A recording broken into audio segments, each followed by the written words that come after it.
And we are live. All Hey right. now, what's up, folks? Paranormal Brothers. Hey, Paranormal Brothers. Brothers. And Joe. You are actually, I need to talk with you about something. So contact me on Facebook. You actually interrupted the intro, but contact me on Facebook so we can talk about something Paranormal Brothers. But anyway, hey now, my son Colton. Hello. What's up, buddy? Welcome back to another Behind the Investigation Live with Jared. And Brent. And hey, I'll be What's right up, back. My Brent? TV is live streaming this. I have to go turn that off.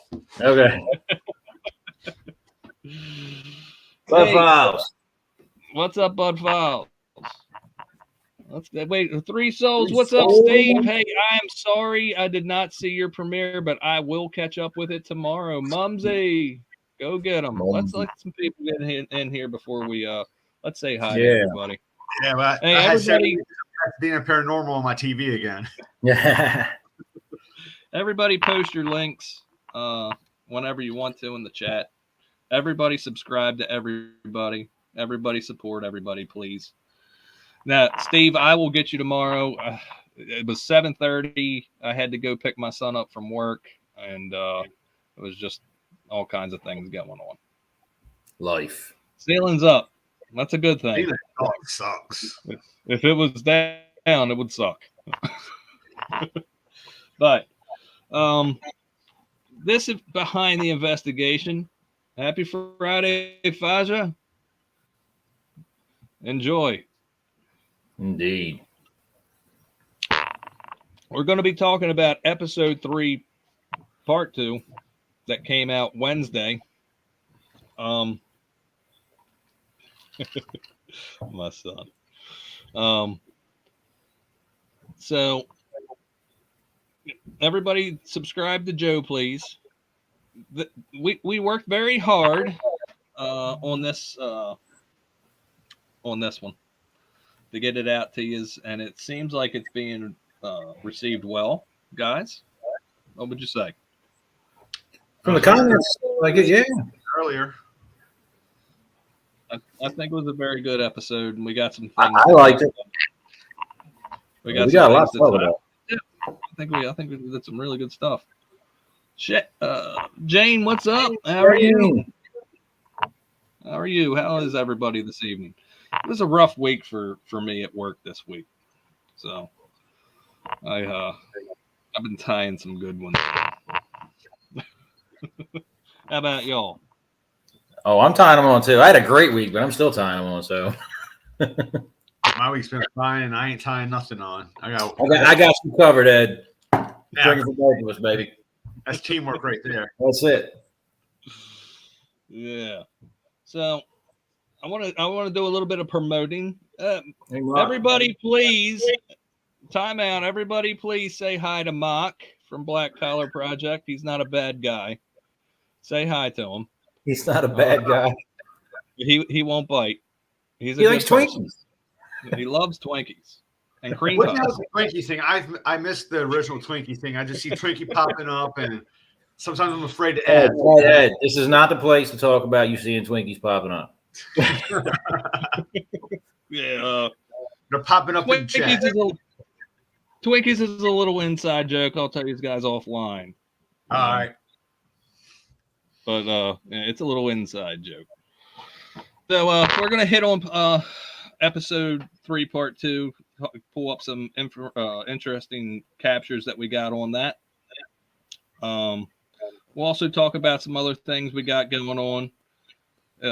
I've been told that people from our Facebook page watched us as well. And I just want to let everybody know that Monday we'll be making an announcement on the Facebook page for public tours. You get to have a public tour in Anne Arundel County, Maryland, March 26th. We'll be making that post on Facebook come Monday, and that should be a good time. We'll raise money for the good folks out at secret location right now until Monday. But To be determined. I was like, he's going to say it. He's going to say it. I mean, it's been approved, but I don't want to say anything till Monday. Yeah. But, we also got word that April 2nd. Do you guys want to go live from Facebook or YouTube? April 2nd at Wareheim at the beginning. Which one do you want to do? Folks, should we go live from Facebook or YouTube April 2nd inside the Wareheim Myers Mansion? Which one do you want us to do? First answer gets it. I guess we're frozen. Yeah, or they don't care. Either way. I don't know. We'll do it. No. Both. No. We did both at the salmon. Joe gets it. Both at the salmon, and I felt like it took away the from the investigation. Yeah, we need to be able to focus on we'll never do that again. But we'll go live from YouTube then, and I'll post it on Facebook for the folks. Everybody's saying YouTube. All right. Paranormal Brothers, you may want to watch that one. Wink, wink, about the conversation we're about to have this weekend. So, Brent has pulled up some clips from episode 3, part 2. Brent, you want to elaborate on that? So I just kind of highlighted a couple things that I thought were interesting. My brain, took in what was all being said and kind of went towards the what are they actually feeling and thinking? This investigation brought out a lot of interesting stuff. So if anybody watched part 1, which hopefully everybody did, there was a lot of communication coming through with what happened, what these people went through, and the way they were feeling right now.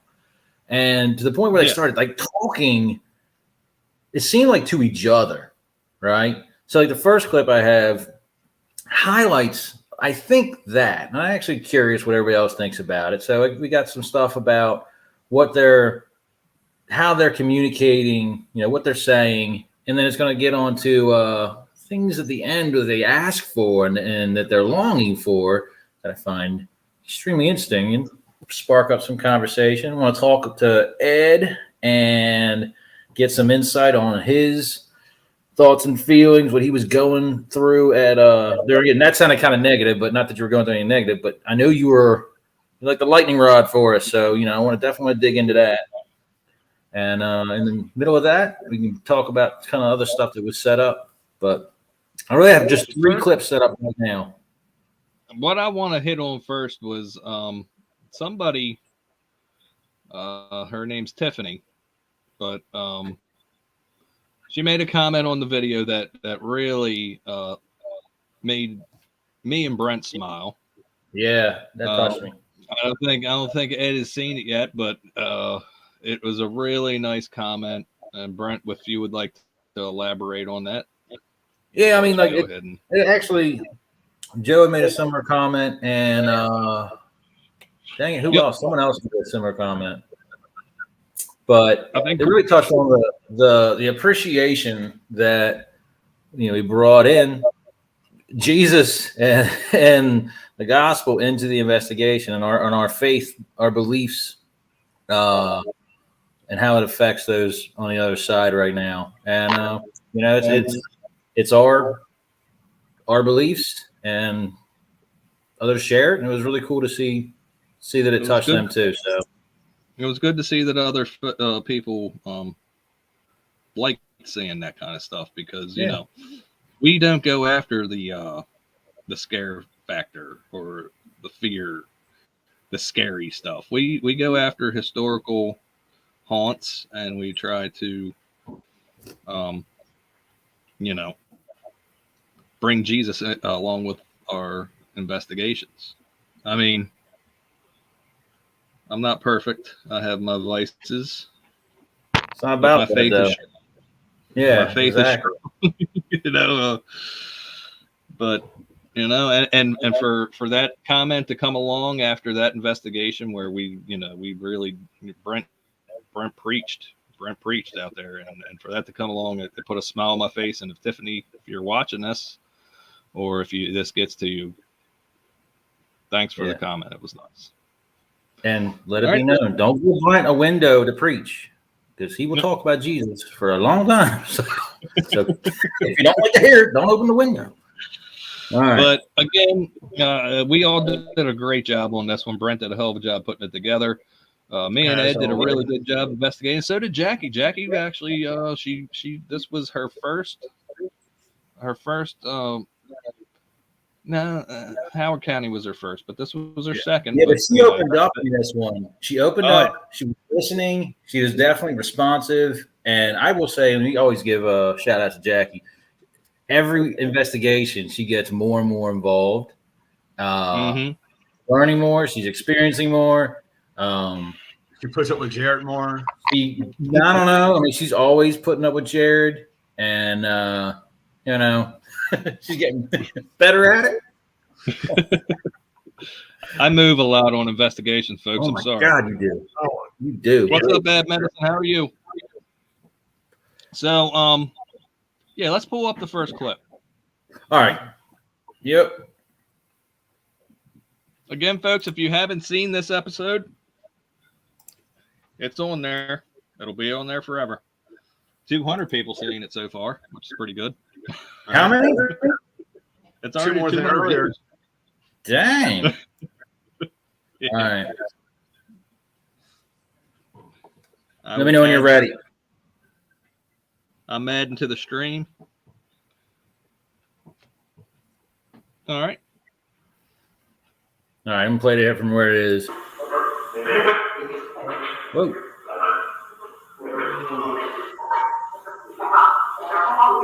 All right, there's a part right there. So it just said, stop. They're talking over me. I just find this intriguing. The fact, I mean, that was all one voice coming through the Echo Vox. You know, that Echo Vox has just got phonemes and different tracks, different, voices or whatever, just skipping them around. And that was one that just carries through everything. Again, a full sentence. And I'm just like, what do you guys think there? Are they talking to each other? Like Stern that was? Yeah, stop. They're talking over me. And how clear it was, too. I mean, that is crystal clear. Go ahead, play it one more time, Brent. Listen to the...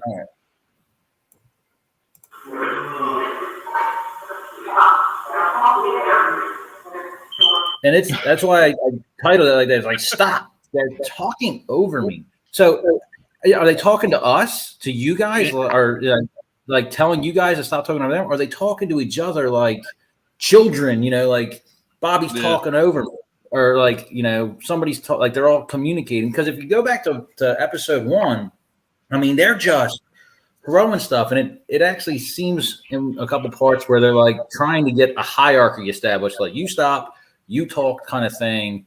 And it has my brain churning with how this, not just the Echo Box, but any device that we're using, that anybody out there is using that's actually picking up communication from that side. Is it intentional, or is it that it's just like an antenna and somehow it's broken the physics barrier and is grabbing onto what they're saying?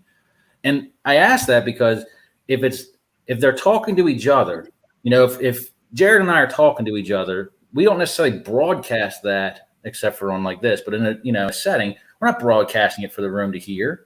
Typically you just have a private conversation. So why would they be trying to project that? Like, we kind of get that image of use your energy and talk through this and try your hardest to make this happen. Is it that hard? Or does it just happen because of whatever circumstances? And that's what I'm kind of getting the vibe from with this, is that they're just talking. It definitely seems like a lot of parts they want to talk. So I'm not taking away from that. Clearly they're saying things to you guys. I think we're getting a combination of it here with it. I mean, we call it like listening to this clip, the way that I'm interpreting it and viewing it, is think of a mother when she's got her kids there, right? And the kids are being loud behind her and everything. And she turns around, hey, stop. And then she turns back to talk to you. They're talking over me. Like she's wanting to talk to us, but she can't stop all that background chatter. She's trying to tell the background chatter, hey, you got to stop. Hey, look. Okay. Garrett, Ed, I'm sorry, they're talking over, So I think, you hit on something good there. We're putting a beacon out there using this device, that antenna. They're like, hey, they're talking to one another, so we're just kind of picking up that signal. Yeah. But now we're giving them an avenue to talk to us. So now, the ones that are wanting to talk to us, they got to merge into that traffic to get through to us, because we're seeing all the other, we're seeing all the cars coming by. Yeah. All the voices, bam, bam, bam, bam, bam. I was like, what the hell are they saying? And this one's wanting to get out here and make that turn and get in there. So right. So, but at that point, is it really it opens up and they accept it, or is it open up and it just grabs? And I ask that because it's a place that has never been investigated before. Exactly. And we kind of look at it like, oh, they learned how to use this so quickly. Did they learn, or does it just open it up and it grabs whatever, whether they want it to or not? Well, and I'm not saying they don't, but whether they want it to or not, it just happens to grab those communications, because some of the stuff is like, why did they say that? Like, no one even asked a question regarding that, yet they just said a full sentence, and it obviously makes sense to something. But it's crazy. Like that place, it just felt like after the review, it was like, no, hold on. No, let me speak. Somebody's finally here now. Let's. Yep. I mean, the whole first portion where they're talking about what happened to them, and let's be crystal clear here. They're given an outline of what happened in their life and how that it affected them. It still affects them now. They feel broken because they feel they made some poor decisions. But you guys didn't ask that question. Not once were you guys saying, "Hey, did anything that would spark that?" You guys were asking stuff about Mayo and Cotter, and these things came out. So it's like they saw an opening. I'm not saying they weren't aware that the communication was going through. I think they did, or else they wouldn't be doing that. But it's just like, do they recognize it and it just grabs it, or they're just talking and trying to get? They've been trying to say this to every person that walks through that house, but that lives in there. And no one ever received it, and all of a sudden, time it did. Yeah, I think that they're talking and it's going on. Like you said, Brent, had they been trying to do this, and I think, we bring in this device, they're still having a thing like, whoa, hold on a second. They're hearing things that we're saying also, because like Jared's got a good ear for hearing that right on the spot. Be like, hey, wait, this came through, or now maybe they're seeing what we're using. Like, hey, wait a second, that's coming out. They're interacting with this. So now, now we got to think about it. Like you walk past a store, you see, a pair of shoes or something, or a car in a window, whatever it is. What you do, you say, whoa, hold on a second. Let me go take a look at this. Maybe we're getting some of that going on. Yeah. And that's a good point that Madison brought up. She couldn't hear herself on the bot. I tried to talk, Pete. Shut up. Y'all need to calm down. Your mama's fat. Talk here. Courtney made a good comment to me the other day. She was watching it, and in the beginning of the first episode where you guys are setting up, and we got that EVP that says, "Wow," oh wow, like she was thinking through it and being like, a recognition that, okay, these guys are actually here to try and talk. Oh wow, here we go. This may be it. Sort of, what I was thinking, like, oh wow, somebody's here finally to hear us. And that makes so much sense, because why would she say, "Oh wow"? Because living people were in a home. Living people were in that home. Yeah. That was owned by someone living there.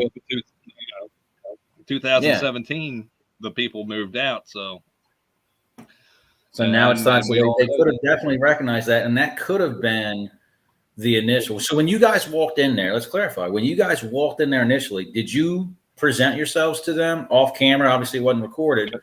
I know Ed did an initial, how are you? This is who we are and what we're doing. But did you guys do that when you first got there? Yes. The first thing that we walked in, you know me, how many investigations we've been on?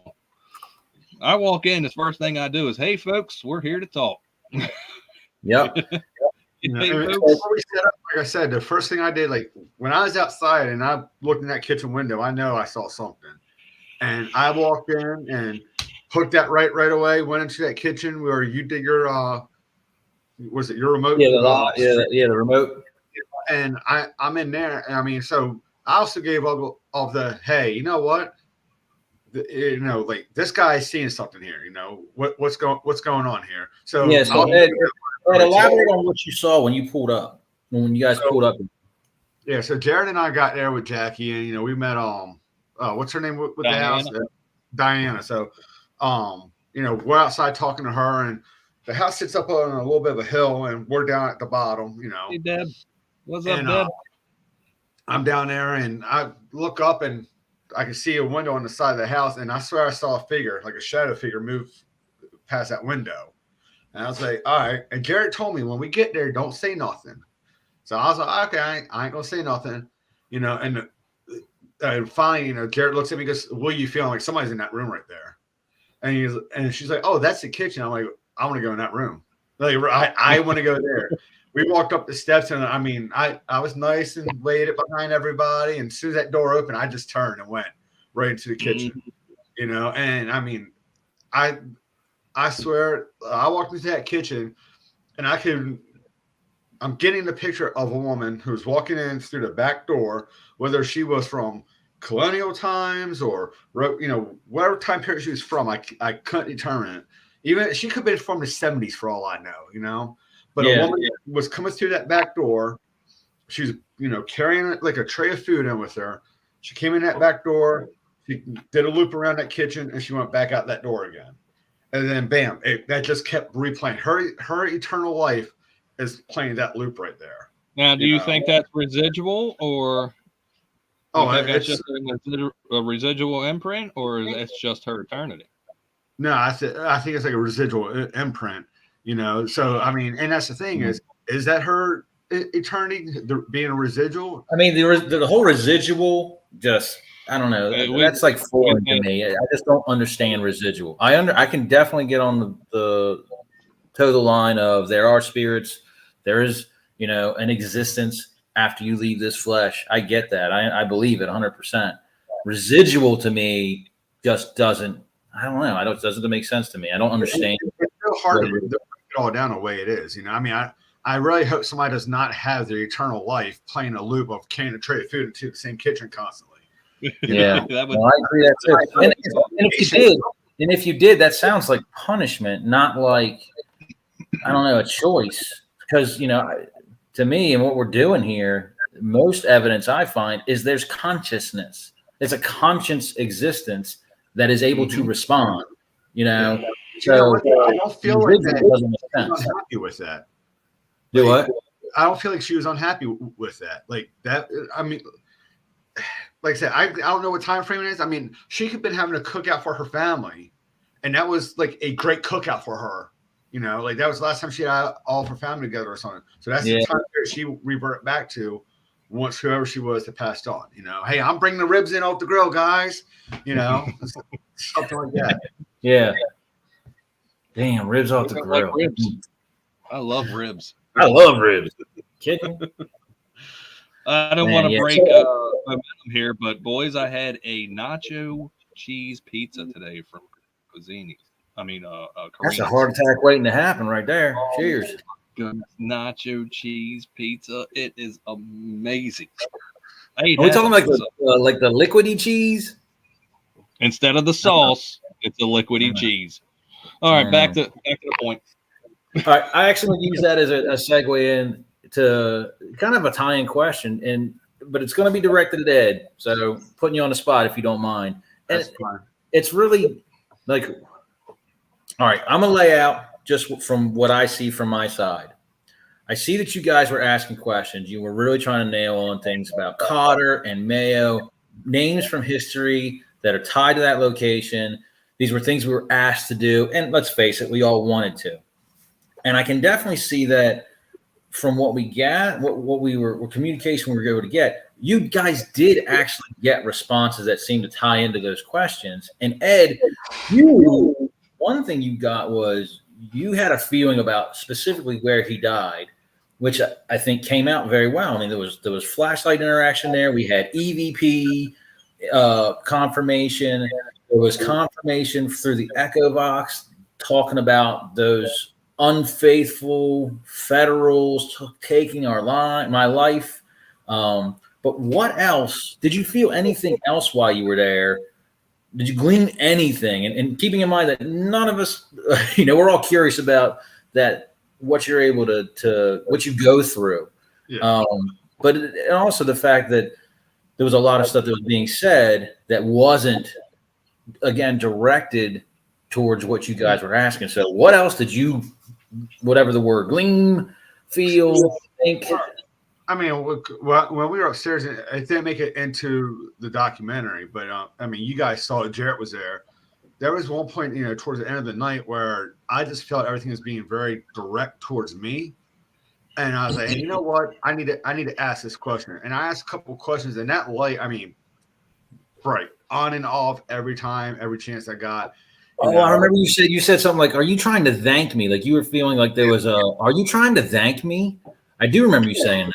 Yeah, and I mean, and that light was blinding. It wasn't that little flash and dim, and it got bright. It was, "Hi, how you doing?" Yeah. Hold on, right before or right around the time when you felt like someone was like trying to get on you? Yeah, that's right about the same time that was going on, because I was feeling like an attachment, and I'm like, "What's going on here?" I don't feel like it's trying like, "Hey, I want to take you over" or anything, but it's like, "Hey, you can feel me, you can hear me." And you think it was like a hug? I want a story. I got a story to tell. I want you to tell my story. Then and the thing that's hard is you go into a location like that, and I mean, if everybody goes back and looks at just the opening scene in the video, you can tell the two add-ons on the house, which are the two ends. The middle part of the house is the original part. So the thing I'm trying to figure out is what I'm feeling right, or is what I'm feeling just hogwash? So if you're looking at the front of the house, the far left or far right upstairs is where it was Mayo's bedroom. Right. Was that there when Mayo was there? Am I just thinking this because this is the bedroom? And you pointed out, Brent, when we talked to you after we did an investigation on the ride home. So all of that room is the bathroom, which when you guys watch the video, you'll see us sitting in there. And I'm sitting on the side of the sunken tub with the toilet and bidet behind me. And that comes right out of that room. So it's, an ensuite. But it's like you point out, Brent, they wouldn't have had an ensuite back then. And in my mind, I'm playing, is that an ensuite, is that bathroom? My thing, that room's the main bedroom for Mayo because of that ensuite going on. Right. I got you. I had an ensuite back then. So it's like, okay. And it gives a little bit more in depth or more validity to what I'm feeling, and that's the thing is like I walk in and I try to get like an initial feel for it, especially when I haven't been there. I don't like to look at a whole lot of videos of places we haven't been before, because I want to walk in and have a virgin feeling, like what am I picking up? I don't want to know what somebody else got here. I want to know what I'm getting here. I would be the same way. I'm glad you feel that way. That's how I want, not be influenced by what someone else said they captured or whatever. Exactly. What is the authentic feeling that I have right now? What am I getting? I can put myself in those shoes, and I think I'd be the same way. Yeah. Then as as we investigate more and more, and we start getting, especially when we're getting a flashlight answers, I'm not relying on the Echo Box or a Spirit Box for the answers. Then it's like, okay, hey, wait, I got this feeling. Just like people see when we do Rising Sun, and we review that video. I don't want to release that earlier. I got this feeling, and the light, bam, I'm getting interaction with the light, so that's telling me I got it. So it's like, start off that too. and then I just start building up as the night goes on, I mean, the two strongest feelings was, hey, there's something in this kitchen. I walk in that room, I'm seeing that loop. And then we're in that middle room, and we're in there. And I'm like, he died here. You can't tell me any other way. I know 100% without a doubt he died here. So, and then it comes to that, and I know you can't answer this question, Ed. I'm just trying to think through it, and understand it as much as possible. I'm getting a picture though of like that maybe they're not in control of what you can, you can see. I know you've had experiences where they come up to you and like, boom, I know this is you. And like, it seems like that is very intentional and they made it happen. But because of everything that was going on there, either they didn't realize it, in which case, how would any of them realize it, without just, unless they're going up to everybody and all of a sudden you're the one that's responding. I mean, that's possible, right? So if, I'm not spoiling either. The little girl went up to every one of us, was like, hey, I'm right here, and completely got ignored until they got to you, and you were like, whoa, I sensed the little girl. She's like, oh, ding, ding, ding, I got my guy. He'll alone. Yeah, here he is. Or is are you a lightning rod in the same way the Echo Vox is, where you're just picking up things that again, I think it's the same thing. I think it's the same thing as the Echo Vox. I think I am a lightning rod. I'm picking things up, but at the same time, I'm like, wait a second. You ever go to a house and a dog comes right up to you, but that same dog won't go up to other people? Dogs love me. Yeah, So, I mean, I hate saying it like this, but think of them as dogs. Yeah. Coming up to me because they're like, hey, wait a second, I like this guy, and yeah, there's something about him. Okay, and that's a fair statement. So others could be avoiding as well. Yes. Mm-hmm. And I be like, hey, I don't like this guy over here. He doesn't want me around him, so I'm not going to go. All right, so and I'm just going to try and play a little devil's advocate here because and just trying to understand it, because clearly there was a lot of spirits there. I don't know how many. We got number 12 numerous times, by the way, and I investigate you guys. But there was numerous spirits there that were obviously wanting to talk. There was mention of ones in the attic that didn't want to talk even. So there's more than that was communicating. And I bring it up because it seems like we have this group that very much wants to speak.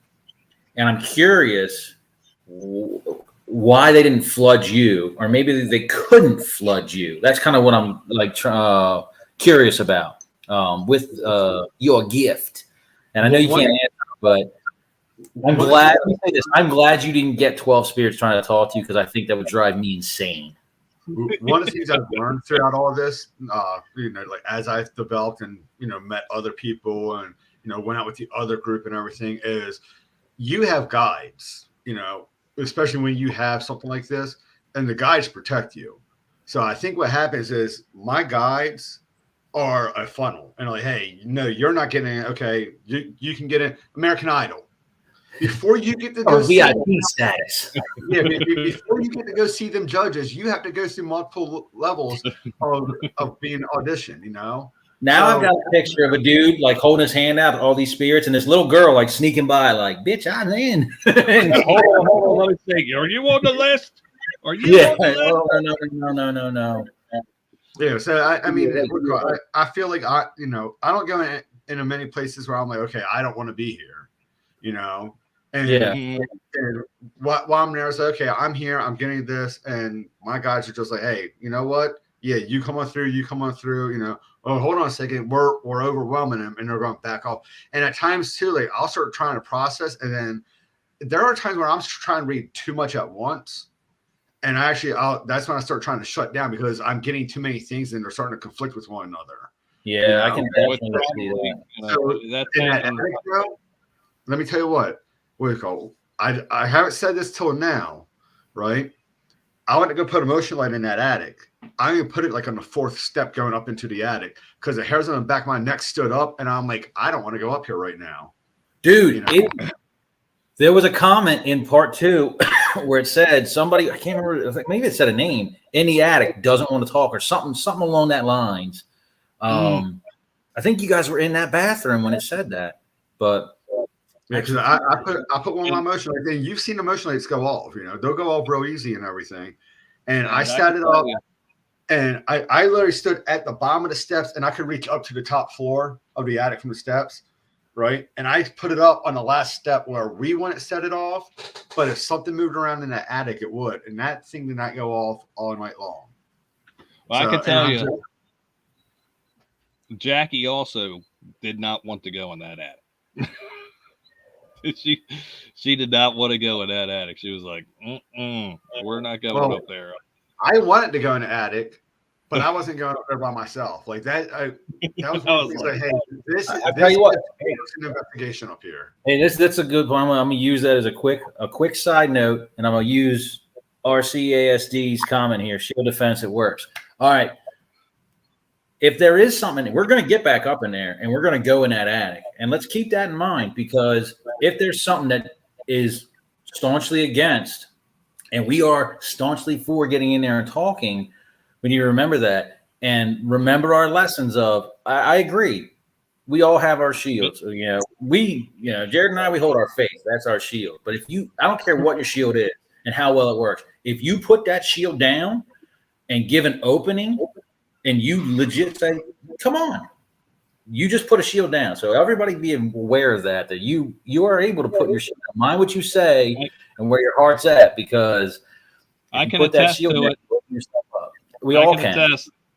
Dude, I've said use my energy before. Use my energy? Ooh, okay. You just opened yourself up, Jack. Yeah, faith. That's right. Don't ever put your shield down, because a few weeks ago, I put mine down and I paid for it. I was hurting. Pretty bad. But yeah, it's funny. As soon as I walked out, I was fine. Brent, let's pull that clip up where we're talking about somebody trying to attach. Let me see where that one is. Okay. Courtney, please post.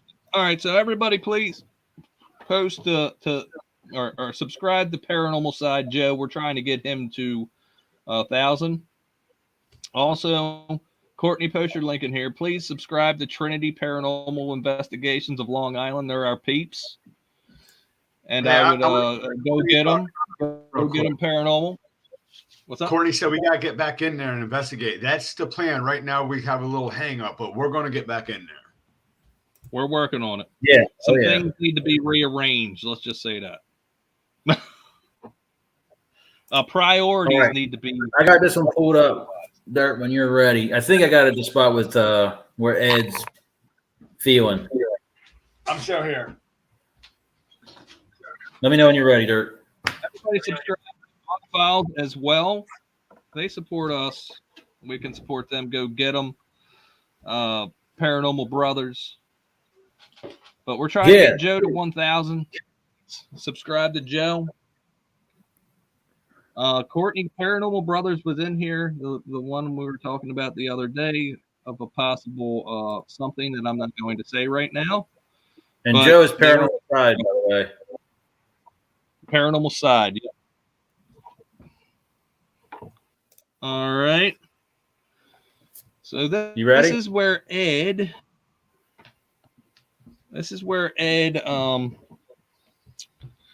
feels an attachment coming on. Yeah, I think I got to get you there, right? We'll get you there, Joe. I'm telling you. Joe's a good Southern boy, too.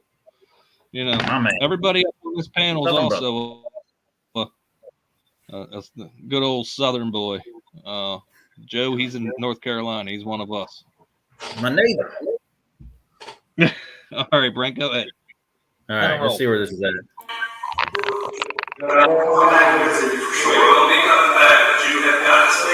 Oh, hold on.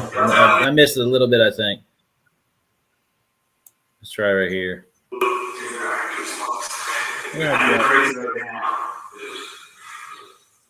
you tell us one of your major birthdays that you were all back?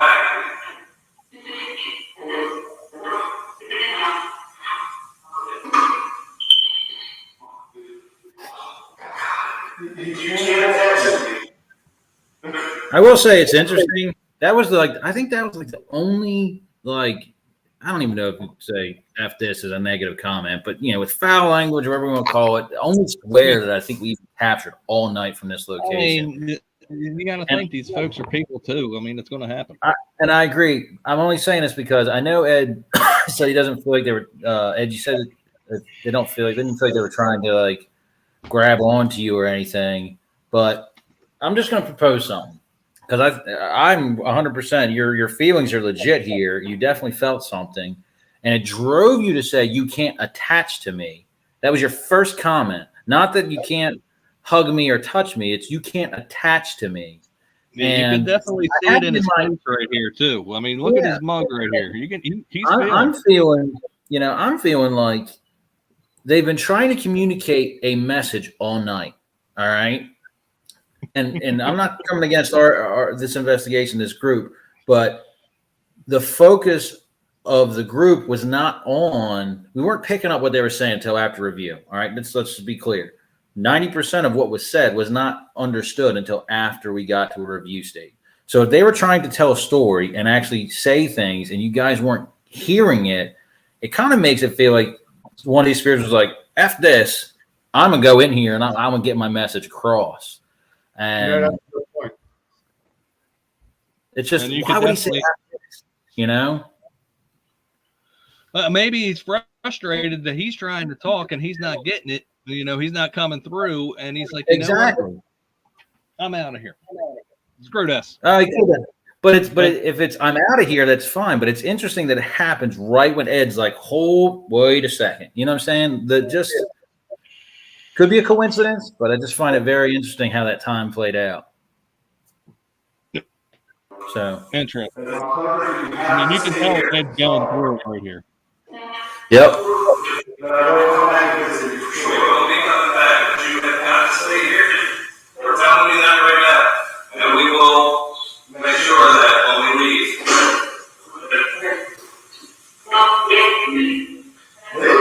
I'm going to hear all right, we'll actually talk about that one there. So, Ed, this is the second time Ed actually said that. And I find it very interesting. I'm actually I'll hold that one up. I'm going to stop sharing it, but I'll go back to it in a minute because there's other things I want to touch on that scene. But I do think it's interesting when we talk about, where's a spirit at? How are they communicating? Where do they have to be located? Where are they located? And here we have a scenario where I'm in South Carolina doing a remote session in the kitchen. All right. A voice coming to a phone, electronic tones coming out of a phone to simulate my voice that they can hear and respond back. And these guys have never heard my name, right? They don't know me, yet they're talking and saying my name and giving comments, responses throughout your guys' upstairs session that seem to be lining up with things that I'm talking about. And it's very interesting that when you think about that, where do they have to be? The limitations of time and space kind of break down here. We don't understand.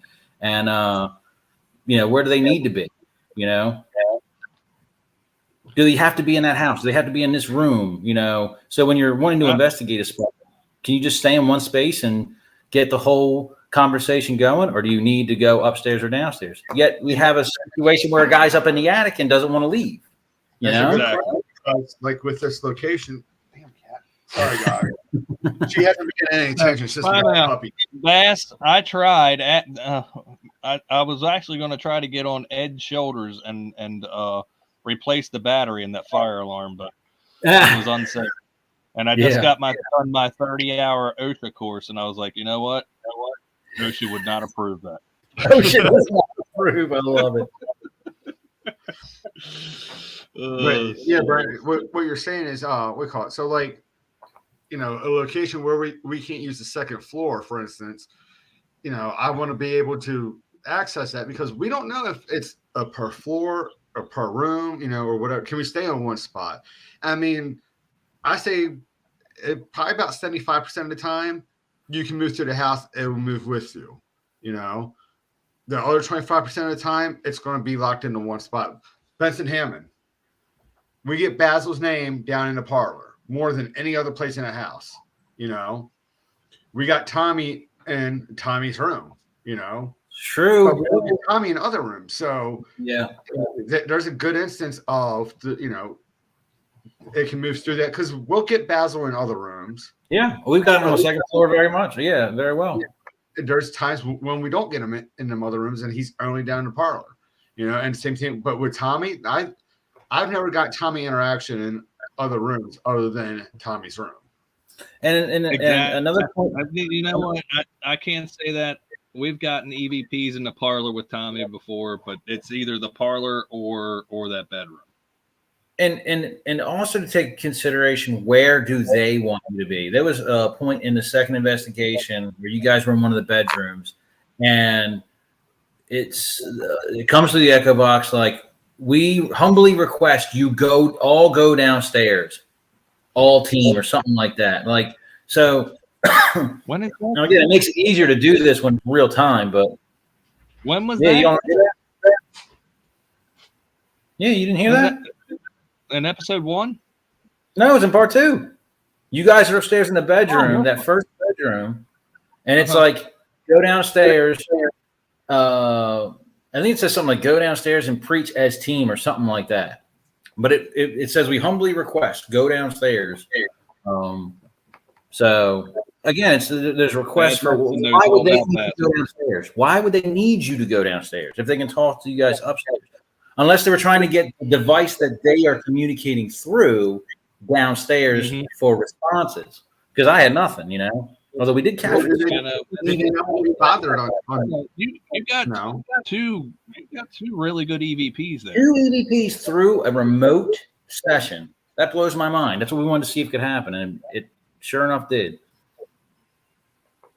Are you beckoning, Jackie? Jackie, I miss you. I don't even know what you look like. Come here. Everybody wants you to say hi, honey. No one remembers what you look like. Oh. You're supposed to say that to him later, not while he's YouTubing. Yeah, that's not on YouTube. That's later tonight, Jackie. Come over and say hi to the folks, honey. Oh, she's got a headache. Well, let me go back to so there's another part in that session that I thought was pretty interesting.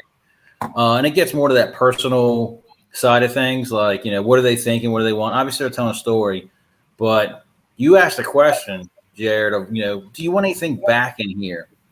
And I think what they said and how they start explaining things is a certain thing they say that really drives deep with an emotional state of what they're going through. There was 3 things before we go into this. I just want to say there was 3 things in this investigation. 3 things that really stuck to me. Yeah. Yes, bad medicine. I agree. We ate our friends. Our souls were broken. Yep. This thing right here that we're about to play, and the thing that we had to take out. Yeah, and we won't discuss that. We'll discuss that, but there was 3 things that really hit me. But we ate our friends, and this right here, the clarity of it and the way it is said, the tone that it is said. That's really a specific statement they make about what they want. Yeah. Folks, I know most of you were in the premiere, and I've already watched this, but this is really good. And we're going to pull this up, and please listen to this. Yeah, I'll share it. I'll get it queued up right now.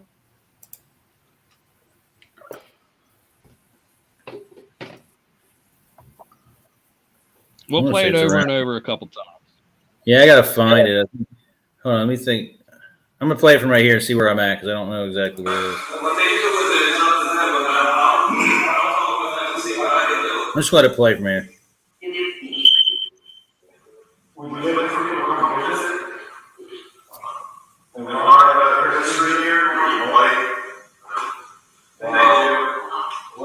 work to see if we can do that for you. We're also going to bring some people in here with us.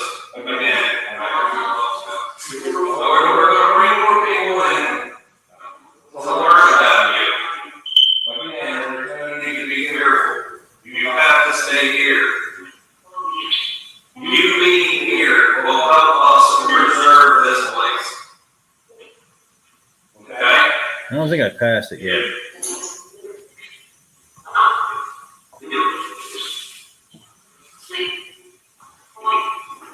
Is there anything, Here we go. Mr. Romeo, is there anything of yours that you would like the society to bring into the house?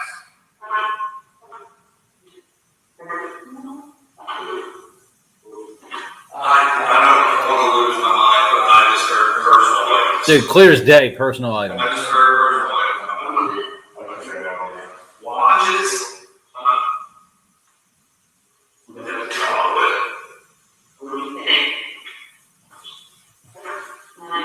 Here it comes, folks.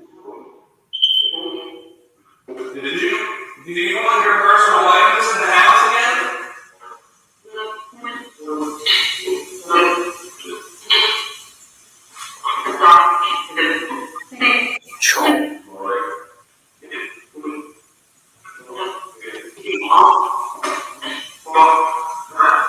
I'm gonna stop it right there, dude. So I get goosebumps. I get goosebumps, Yeah. right? I mean, it literally said such simple things yeah, that we don't get to see all. yeah, we don't get to see And all it's clear something. as But day, that's what it says. yeah, that's such, and it's interesting when you think about it. That's an emotional tie, and I mean, I don't understand the need for a physical object in that situation, but obviously there's an emotional attachment.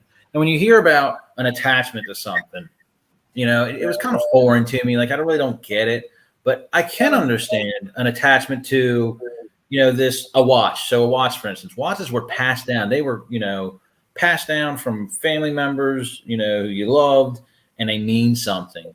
Or maybe it just had a value, and you know that you can't put a number on, and it was important to them. And whatever it is, it's a special something. And to, you know, they're like, look, it's a simple thing to you. You guys have watches and whatever you want, but to me, it's something I hold to. You know, kind of going back to that what Ed was saying about maybe it's not an eternal loop. Maybe it's just something they enjoy doing, and they were repeating it on, you know, kind of a status. You know, when I first heard that that's such because we did not hear that, Ed, in real time. No. The we simple didn't things. hear Let me play it one more time. Let me play it one more time right here. Simple things. I mean, Hold this on. is heart commit. Here you go. Such simple things. I mean, it's just like, wow. All right, I'll stop sharing that one. It's crazy.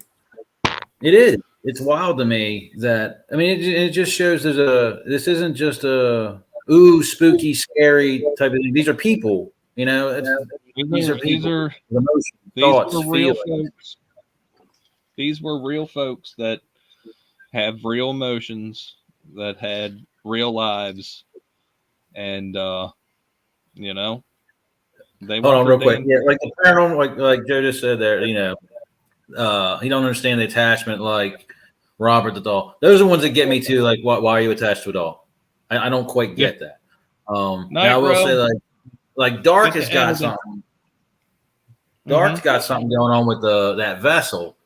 You know, I don't quite understand the things being trapped in something, but maybe it's possible. So could that be a thing? Or, you know, but like just you know, here's my daughter's stuffed frog. I don't think, like, why would someone attach to that?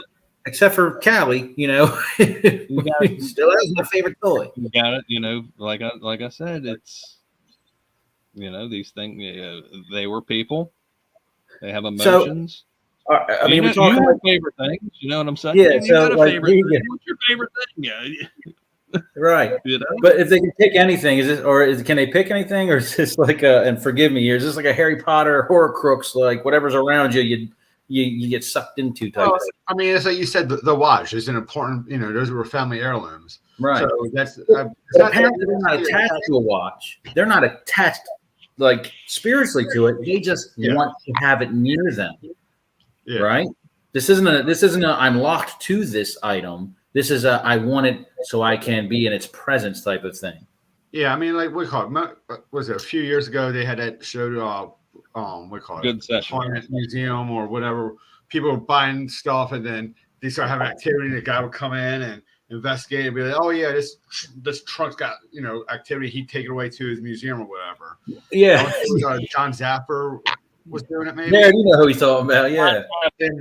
But it's not necessarily like so much of, you know, that thing was attached to the trunk, but they want to be near it. Like that was something to them that was important in their family. You know what I mean? Like, hey, I don't have no more family left around to really sit around and see, but this is what my family was for me, you know? and let that be a window into the mind frame of who we're dealing with. Like Bud Files just said, something they died with, as something. I think it has to be something that meant something to the spirit or something they died with. Right, exactly. The personal connection with this thing. But again, a mind frame here, right? So we don't know what they're going through. We don't know what their landscape looks like. We heard cold, dark, find our mass grave, like all these things that almost in a picture. Jared's gotten things from the battlefield where they commented on goosebumps on Jared's arm. So they're able to perceive down to that level our reality. So it makes sense that they could see a watch. It makes sense that they can see a trunk, that they can see our environment as we see it to some respect, right? So, but they can't interact with it. So is it, is this just like, all right, so Jared and I have a staunch, very firm belief. Everybody's just in the same boat. Eventually Christ is coming and that'll be the end. But until then, everybody's just waiting in kind of a holding pattern. And are they just like, I need something else? Like, what do they have? What is it? And even more so, where is it? So if they want it, we should be able to get some kind of description of, okay, well, where's it located? Where is this watch? Where is that compass? What compass are you looking for? Don't get me started on that damn compass. But it's the same factor, right, Jared? It's the same. It could be the same factor. It's the same. It's the same thought pattern. But don't get me started on a compass. That thing's going to be the damn death of me. Think about this now. We call it. You know how they talk about like different dimensions and different planes of reality and everything. What if when we pass on, we're on a different but we're able to see them different dimensions and planes. Like they can see us, but we can't see them because we're not on that level yet. Our next level of existence is to be on that plane. And then when the next Pasadena Paranormal is out and we're moved on, hey, you know what? I can see those guys and I want to talk to them. I can see this 100 guy's arm. Let's go see what new toys they got. Exactly. We didn't have this kind of stuff. I mean, I definitely agree. Yeah. I definitely agree there's a divide. I call it the veil, that veil that separates. Definitely the veil. But obviously it's able to be permeated. The spirit, there is stuff able to come through. It's the universe is proven to move in waves like this. Yeah. Right. We are made of the universe. The energy. The planet itself, our existence is part of the universe. You think, Jared? What'd you just say? It moves in. It moves in waves, right? And what happens to waves? Waves eventually crash into one another. Exactly. So that's what we're getting at. That's what I'm getting. They're crashing to our wave. We're crashing to their wave. Those waves intertwine. That's when it happens. That's when we get our interaction. And I think when we get in there with the possibility of them getting to be able to communicate with somebody to tell a story, those waves intertwine a little bit more. Maybe we can help. Well, it's interesting because when you hear move a little bit faster. Think about also how many times, and I know everybody in this chat has probably come across this or at least seen it in somebody else's video where the term portal comes up. Find the portal. The portal's here. Here's a portal. And this isn't, I'm not talking about when somebody living is saying, I think there's a portal here. When we're getting a communication on the other side that's talking about portal, all right, a passageway. And if you got waves, if it is that way, and these waves are constantly intersecting, so there's ripples going through and throughout, they're just constantly hitting this intersection point and bouncing off. Maybe that is what people they're talking about, these portals. Not that it's a Magic the Gathering type of, wizard portal, but like it's a hit in the veil that's actually weakened and then passing through. Maybe that's it. But think about if that's what it takes to get communication, then they'd be all over the place. You know what I'm saying? So Which what is actually true. what I think is true. I think I think we can get 11. I thought it was communication. 12 dimensions, Joe. But yeah, I think we can get communication wherever we want to. I do too. they're Because here. I actually think they're passing through. And I have told you, Jared, I've done tests right here in my living room. This house isn't haunted. And I mean, people use that term, I think, loosely too. I think they're everywhere. They're walking all by. I think if you were to pull something up that they could talk through in your own home, you're probably going to get somebody. You know, They I'm are not trying to always, spook anybody, but let's face it. You know, they are always around. I'll tell you that right now. yeah, Ed, you seen stuff walk when you were just walking through your community. All of a sudden, you saw boom, it like dropped, and all of a sudden, you saw what was going on. Yeah, I mean, and the thing is, like, I could be walking past somebody or just meet somebody. I'm like, okay, there's something with you, you know. And of course, I'm not going to sit there and be like, hey, by the way, I know I'm crazy, but I got something for you, you know. And I mean, like, I had a run-in with a guy, and I know it was in a cemetery, you know.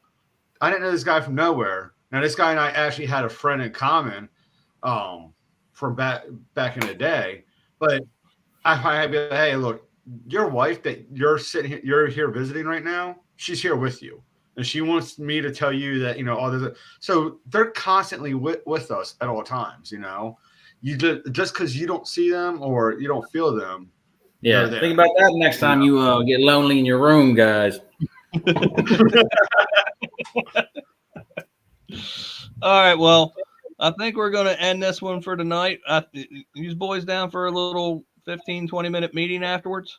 Yeah, definitely. Everybody on this chat, we love you. It's not just the alcohol talk, and we appreciate you listening to us. Whoever's in this chat, I want to push some things. Tomorrow, Joe has got a premiere at 8:30 Eastern. I'd like to see everybody in Joe's premiere, The Paranormal Side. You know I'll be there. Tomorrow. Let's hang out in Joe's Paranormal Side. It's all about EVPs too, so yeah, you know. and you, listen, Brent. pay attention, listen to what's going on, and let's see what he's got. Let's listen to the actual content.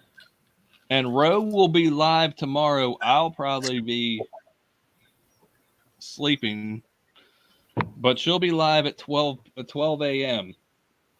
I will probably be on there, so I got you. Go Get 'em Paranormal will be live at 12 a.m. tomorrow or Sunday morning, however you want to look at it. So everybody in the chat, go over to those two lives. Also, Sunday, Joe and I will be doing a live from Joe's channel, talking about some Civil War ghosts. Nice. I just comment Joe's retort Joe's comment there. I mean, man, I could talk about the physics of time as well. So I can talk about Jesus and physics all day. So we'll get a conversation going soon. Yep. So Joe's premiere tomorrow, 8:30. Paranormal Brothers, if you're still in here, hit me up on Facebook. We need to talk. It's business. Rose live tomorrow, and me and Joe live on Sunday. Everybody, I hope to see you in there. All right. But it was fun tonight. It was fun. Bass, it's good night to you, and it's only 7:18. I'm sorry, but it's 10:18 here. And yeah. Hey, can I say something real quick? Go ahead. You can say whenever you want to. So listen, was it? I was watching the 3-2 earlier tonight. You know, just taking some notes and everything, looking at before we did this. And I noticed one thing, and some people might say something about, I have my watch on during an investigation, right? Yeah. And, I don't have it on airplane mode or anything like that. My phone's away because I had an investigation at one point where my daughter, she was, you know, over in Delaware, wound up getting sick. I had to leave an investigation to go to her. And I didn't have my phone on me. And luckily, one of the people that was on my team at the time, she was a coworker of my wife's. My wife was able to call her and get her phone while she was on a break. So I just want to reach out to Brent and say, you know, I appreciate the fact that Brent, you know, he makes that drive up here from South Carolina and takes that time away from his family to come up here, you know, and then the time he puts in the editing all this stuff and everything. And because I'm still getting new to trying to cut it. So I'm like, hey, Brent, do you have this whole file or do I got to send it to you? Yeah, exactly. Because by the time I try to get it done, I know he's already looked at it himself and everything. So, I mean, that's a big shout out to Brent making that drive up here because I won't turn my watch in because my daughter, who now she's, 17, I want to make sure that if something happens to my family, they can get me, And if I do notice that, hey, my watch is interfering, airplane mode, shut it down. But, hey, Brent, I appreciate the fact that I would like to say that too. I say it all the time. Brent shows hell of a dedication to the calls. We all do. We all up there. I hate seeing you go on Sunday mornings. That's why I stand by the door there. Look, we get back from investigations, one eyeing it like a couple beers. One eye open, Taco Bell in another hand. Taco Bell and a beer. Let's one more hour and then we'll go to sleep. Yeah, definitely. But I love this team. I think we are. I think we're good. I think we're really good. I don't like to toot our own horn, but we got a great family here. Again, we're out here trying to help out this whole field with everybody we got here, working together, bouncing ideas and thoughts off each other, trying to improve communication, understand, and I mean, this whole thing is just it's an awesome way to go. But we'll be back next Friday with this at 9:15. Also, I think I'm going to post a unedited video from the hours upon hours of video that we have from episode 3. Unedited. Y'all can watch it and watch the entire investigation. We'll just break it down into little pieces here and there until episode 4 comes out. And working on it. That should be out soon, I would think. But that's it for tonight. So for me, Jared, and Brent, and Ed, Pasadena Paranormal, we wish you adieu, and we will not let you walk into that darkness alone. All right, folks. See you. Have a good week.